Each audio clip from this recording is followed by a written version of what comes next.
just around the corner from the coffee shop. Sorry, we're running late.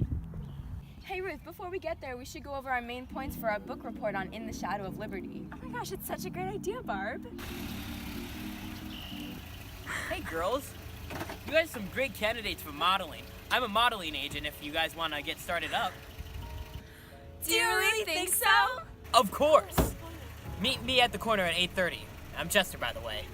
Thanks, I'm Ruth. And I'm Barb. Thanks, Chester. No problem. And remember, don't tell your parents. Finally, what took you guys so long? Oh my gosh, Jolene, you won't believe what just happened. This really nice man hooked us up with a modeling opportunity. He told us we were great candidates and to meet him tonight. I don't know if that's a good idea. Do you even know this man? No, but why would he do something so nice if he wasn't trustworthy? That sounds kind of shady and dangerous. You're only saying that because you're jealous. Yeah, if you were there, you would know what we mean. Seriously, can't you just be happy for us? I'm sorry, but this is ridiculous. You can't just trust a random man you met on the streets. If you go tonight, I'm gonna tell my parents. No, you can't tell anyone. We promise we wouldn't tell anyone. Don't be a snitch, Jolene. Hi, Chester. Hey girls. You're so excited to become models. We've been waiting for this opportunity forever. You guys are too ugly to be models. What do you mean? Just get in the car. No, we want to go home. Just get in the car!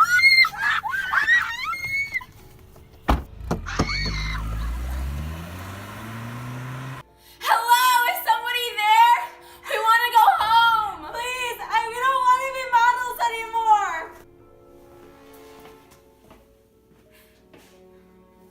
Models are people. You guys are property. Now get ready for work.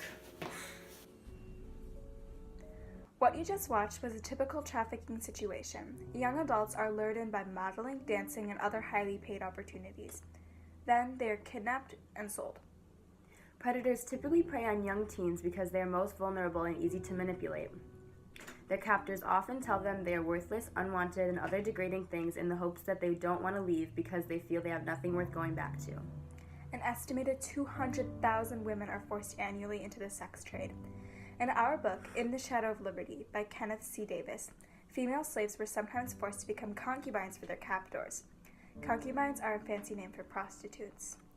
A large connection between the slave trade and present-day human trafficking is how unfortunately profitable the industry has become. Slave traders would make significant amounts of money by kidnapping and bringing Africans over to America to sell. As of now, the human trafficking industry has an estimated $150.2 billion in illegal profits each year. It has become the second largest criminal industry after drugs. Another distinct connection between the transatlantic slave trade and present-day human trafficking is the treatment of the kidnapped persons. In our book, In the Shadow of Liberty, the author tells the reader about the treatment of Olaudah Equiano on the slave ship. When he did not comply with his captors, he was severely beaten and tortured.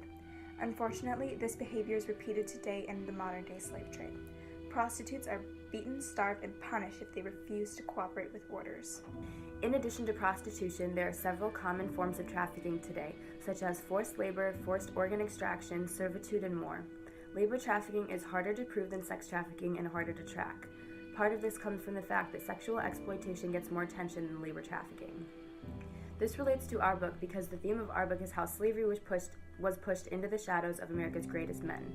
Similar how today the 20.1 million labor trafficking victims are not heard today. Similar to the transatlantic slave trade, many victims of labor exploitation/domestic servitude are immigrants coming to America. Oftentimes, their passports and means of identification are stolen. They have restricted movement and communication and are promised a good job in America, but they are then tricked in giving a less desirable job with little to no pay. Organ trafficking is yet another form of trafficking. In the book In the Shadow of Liberty, the author tells how none of George Washington's teeth were even his own, but were believed to be the teeth from his slaves. The author explains why another popular myth that Washington's teeth were wooden could not be true. In reality, Washington gave his slaves an opportunity to sell him their teeth in exchange for a little money. This relates to organ trafficking because most people do the same thing except for organs. We would recommend reading the book In the Shadow of Liberty by Kenneth Davis. This book revealed facts about our nation's founding fathers that we did not know. These alarming facts made us think about why we never heard them before. We realized that the reason students rarely learn this in school and about other things like our founding fathers' cruelty is because it is easy to skip over the bad parts of our history and focus on the easy parts. However, we believe that it is important to learn about all our country's past, especially the dark parts. We encourage all students to read this book to be better informed about who built this nation from behind the scenes. It is especially important that even though we haven't done so in the past, to credit all slaves that made this country possible. Now is our time to do better.